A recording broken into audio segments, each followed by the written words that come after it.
नमस्कार दोस्तों, हमारी आज़ादी को 75 वर्ष होने वाले हैं। देश आज़ादी का अमृत महोत्सव मना रहा है और विपक्ष टाइम ट्रेवल कर रहा है। हर घर तिरंगा अभियान क्या है, इसके बारे में भी जानेंगे। टाइम ट्रेवल का मतलब भी आपको समझाएंगे और साथ ही में इसमें जो विवाद हो रहा है वो किस बारे में, उसको भी पूरा डिटेल में जानेंगे। और साथ ही जानेंगे सरकार ने तिरंगा फहराने के नियमों में क्या बदलाव किया है और तिरंगा फहराते समय किन किन बातों की हमें सावधानी रखनी है, क्या क्या उसके नियम है, उनको भी पूरा डिटेल में समझने की कोशिश करेंगे। आज सबसे ज्यादा अनएम्प्लॉयमेंट हिंदुस्तान में, महंगाई बढ़ती जा रही है, गैस सिलेंडर की प्राइसेस बढ़ती जा रही हैं। आजादी का अमृत महोत्सव यानी नए विचारों का अमृत, नए संकल्पों का अमृत। पिछले कुछ दिनों से राहुल गांधी जी बता रहे हैं कि किन किन संगठनों ने और किन किन लोगों ने कितने टाइम तक तिरंगा नहीं फहराया और कितने लोगों ने तिरंगे का अपमान किया। विपक्ष के दूसरे नेता भी किसी न किसी वजह से तिरंगा अभियान से नाराज दिख रहे हैं। पर राजनीतिक पार्टियों की यही दिक्कत है कि जब भी वो किसी मुद्दे को उठाते हैं तो उसमें से जो उनके काम के फैक्ट्स होते हैं उनको तो वो रखते हैं, बाकी फैक्ट्स को वो गंगा नदी में बहा देते हैं। यानी कि राजनीतिक पार्टियां हर मुद्दे की केवल अपने लाभ की जानकारी ही जनता तक पहुंचाती है।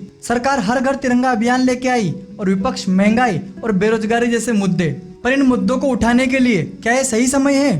देखिए, कितनी अच्छी बात क्यों ना हो, उसे कहने के लिए एक सही समय होता है। दोपहर में गुड मॉर्निंग नहीं बोला जाता है। जब देश आजादी का जश्न मना रहा हो, क्या उस टाइम महंगाई और बेरोजगारी जैसे मुद्दों को उठाना सही है? क्या तिरंगे को लेकर कंट्रोवर्सी करना किसी भी एंगल से उचित है? स्वतंत्रता दिवस एक राष्ट्रीय पर्व है, देश के लिए गौरव का दिन है। कम से कम इसे तो प्रेम, सद्भाव और यूनिटी के साथ मनाना सीख लीजिए। किसने रोका है आपको सरकार की बुराई करने से, सरकार की गलतियां बताने से? आपका यही काम है और आपको ये काम बहुत अच्छे तरीके से करना चाहिए। हम खुद चाहते हैं कि एक मजबूत विपक्ष हो, क्योंकि एक मजबूत विपक्ष होना लोकतंत्र के लिए किसी वरदान से कम नहीं है। पर जब पूरा देश आजादी का अमृत महोत्सव सेलिब्रेट कर रहा है और आपको विरोध करने से फुर्सत नहीं है, अरे पूरे साल आप करते क्या हैं? अरे कम से कम स्वतंत्रता दिवस तो एक साथ सेलिब्रेट कर लीजिए, और आप ना भी करें तो कम से कम हमें तो करने दीजिए। दिवाली के दिन घर की समस्याएं नहीं डिस्कस करी जाती है, उस दिन दिवाली सेलिब्रेट की जाती है। तो इस राष्ट्र पर्व पर ये बेफिजुल की कंट्रोवर्सीज क्यों?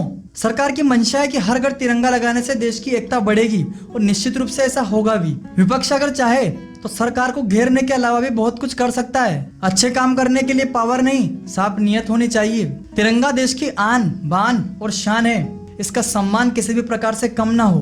तिरंगे की कीमत उस परिवार से पूछिएगा जिस घर का लाल उस तिरंगे में लिपट कर आया हो। आइए जानते हैं भारतीय ध्वज संहिता के वे नियम जिनका पालन आपको तिरंगा फहराते समय करना है। झंडे का आकार 3:2 का होना चाहिए, मतलब झंडा अगर 3 फीट लंबा है तो 2 फीट चौड़ा होना चाहिए। झंडे की केसरिया पट्टी हमेशा ऊपर और हरी पट्टी नीचे होनी चाहिए। झंडा फटा हुआ और मेला कुचला नहीं होना चाहिए। झंडे का डंडा झुका हुआ नहीं होना चाहिए और झंडा लहराते टाइम जमीन या फिर फर्श को स्पर्श नहीं करना चाहिए।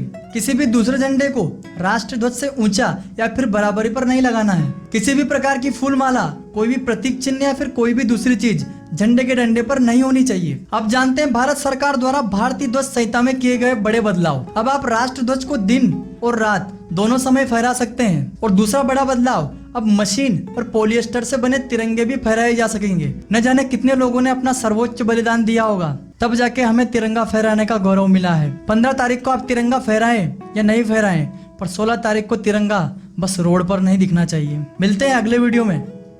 जय हिंद।